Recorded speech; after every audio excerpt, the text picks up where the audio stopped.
So coming to the ninth question says the mountaineer carry oxygen with them because जो भी mountaineering के लिए जाते हैं वो अपने साथ ऑक्सीजन कैरी करके जाते हैं, तो उसका क्या रीजन है। तो हमें यहाँ पे 4 डिफरेंट रीजन दे रखे हैं, हम इन्हें रीड आउट करेंगे एंड देन देखेंगे कि एक्चुअल रीजन क्या होता है। The first one is at an altitude of more than 5 kilometre there is no air. So वो एट एन एल्टीट्यूड 5 किलोमीटर तक ऊपर जाने के बाद एयर नहीं होती, this can not be true. तो ये तो पहली गलत हो गया।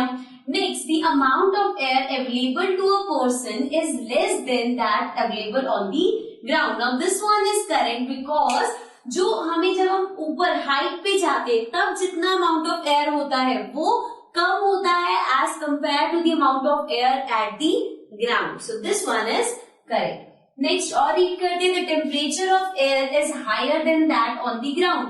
अब देखो ये जरूरी नहीं है कि आगे के पॉइंट्स गलत हो, बट आपको ये देखना है कि उससे क्या हमें ऑक्सीजन पे कुछ इफेक्ट पड़ेगा। सो अगर ये बोल रही है temperature of air is higher than that on the ground, की जो एयर का टेम्परेचर है वो ज्यादा है, तो उससे ऑक्सीजन का कोई लेना देना नहीं है। सो ये पॉइंट भी हमारा वैलिड नहीं है।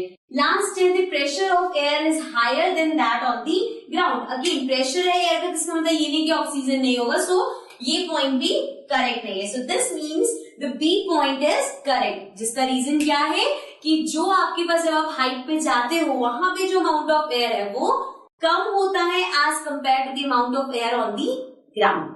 Okay, so this was our last question. I hope आपको एक्सरसाइज के क्वेश्चन समझ आ गए होंगे, नोट्स क्लियर हो चुके होंगे। अगर आपने नोट्स अच्छे से समझ लिए तो चैप्टर के बीच में कहीं से भी चाहे क्वेश्चन आ जाए आप उसको अटेम्प्ट कर पाओगे। So that's it from my side. I'll be coming back again with the new chapter.